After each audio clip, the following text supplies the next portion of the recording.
Denver Mayor Michael Hancock unveiled his new DenverRight plans this week, charting out 2 decades of park and transit development projects for the city of Denver.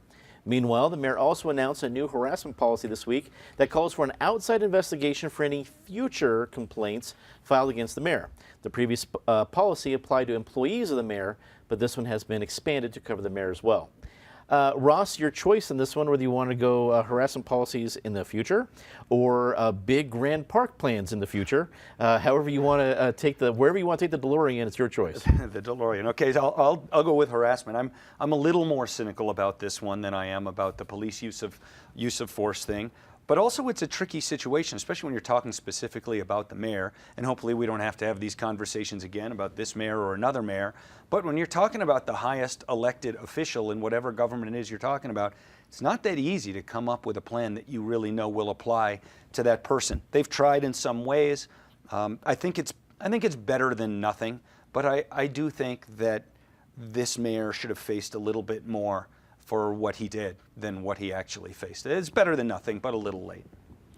Patty, I've been doing my history, and I recently heard something on a podcast talking about all the great things that Robert Speer did over 100 years ago, dreaming a city beautiful and all these big parks that people maybe necessarily did not want, but now changed our lives now.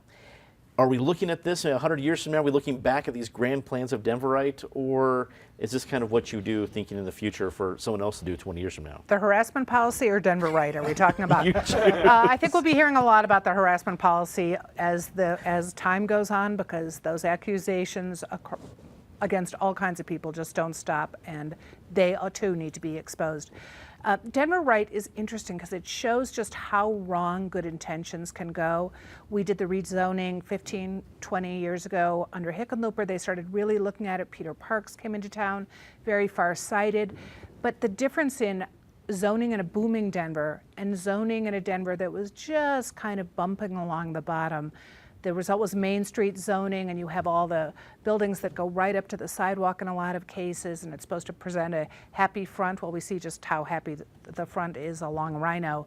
So is DenverRight the right solution a little late? It could be. I mean, we have very little open space that is still going to be built on. David, a lot of plans for the future from the current Denver mayor. What do you think?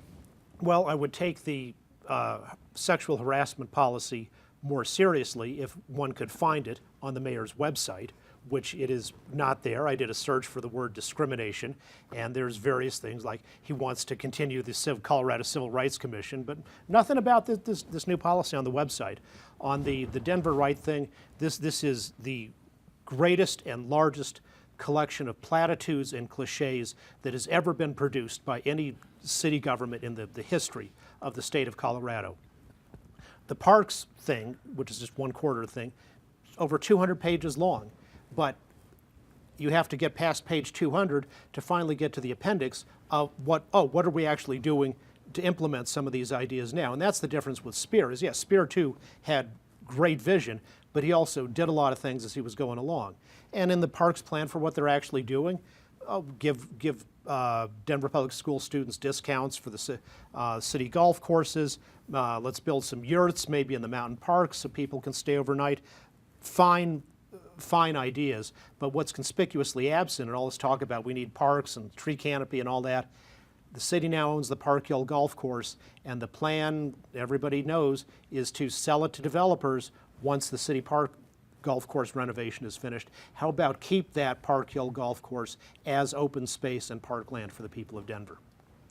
A note to any city officials out there thinking about putting out a policy: if you're going to make it 200 pages long and think no one's going to read it, you're wrong. David Kopel is going to read it. Justine, wrap it up for us.